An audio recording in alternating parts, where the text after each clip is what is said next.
Se os caminhos de Deus não são os seus, então talvez o que você chama de demora, Ele chama de propósito. Porque os meus pensamentos não são os vossos pensamentos, nem os vossos caminhos os meus caminhos, diz o Senhor.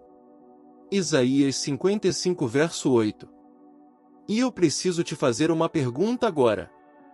E se o que está te frustrando hoje for exatamente o que vai te salvar amanhã? Você orou. Você jejuou. Você acreditou. E mesmo assim, não aconteceu. A resposta não veio. A porta não abriu. A promessa não se cumpriu.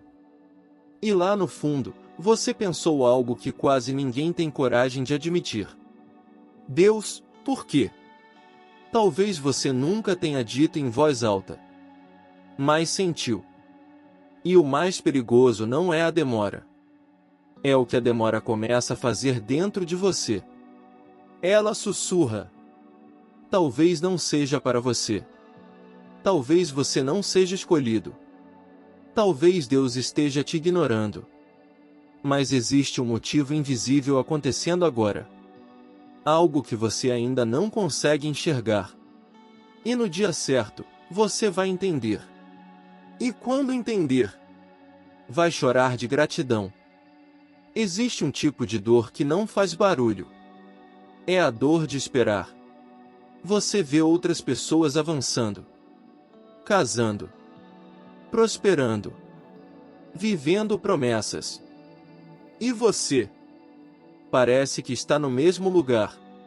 Você começa a se comparar. Depois começa a duvidar. E por último, começa a se calar. Você ainda ora, mas já não ora com a mesma expectativa. Você ainda acredita, mas já não acredita com a mesma força. E quase ninguém percebe que a espera pode ser o maior campo de batalha espiritual da sua vida. A maioria das pessoas pensa que Deus trabalha no tempo delas. Mas Deus trabalha no nível do propósito. Você está pedindo algo para aliviar sua dor. Ele está construindo algo para sustentar o seu destino. Você está contando dias. Ele está alinhando gerações. E quando a resposta não vem no seu prazo, você chama de atraso. Mas talvez não seja atraso. Talvez seja precisão. Às vezes, Deus não atrasou.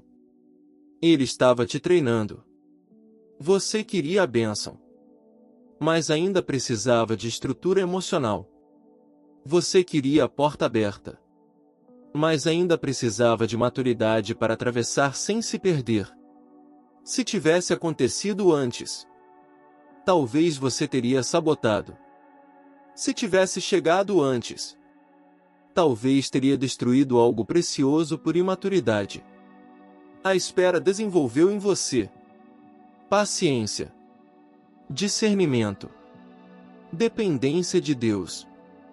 E essas três coisas são mais valiosas do que aquilo que você pediu. Nem todo não é rejeição. Alguns não são livramentos disfarçados. Você chorou por algo que não aconteceu, mas nunca viu o que poderia ter acontecido se tivesse dado certo. Talvez aquela pessoa que foi embora ia te afastar do seu propósito. Talvez aquela proposta que não fechou ia te prender em um lugar pequeno demais. Talvez aquela porta fechada era Deus impedindo você de entrar em algo que parecia a bênção, mas era distração. Quantas dores Deus já te poupou sem você perceber? E agora respira fundo, porque essa é a parte mais difícil de aceitar. Talvez Deus não tenha demorado. Talvez você esteja exatamente no ponto certo da história. Enquanto você achava que nada estava acontecendo, Ele estava movendo pessoas que você nem conhece. Ele estava fechando ciclos que você insistia em manter.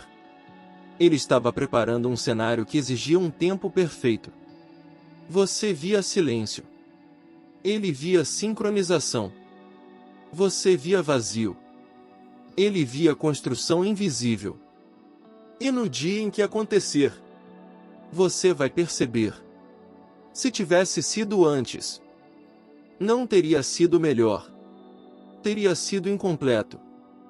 Se hoje você está na fase da espera, escuta isso como se fosse Deus falando diretamente com você. Eu não estou atrasado. Eu estou te preparando. Confie no que eu estou construindo no invisível. Você não foi esquecido. Você não foi ignorado. Você está sendo moldado. E quando chegar o dia em que você entender por que Deus demorou, você vai agradecer por cada segundo da espera. Se essa palavra falou com você, comenta aqui embaixo. Eu confio no tempo de Deus.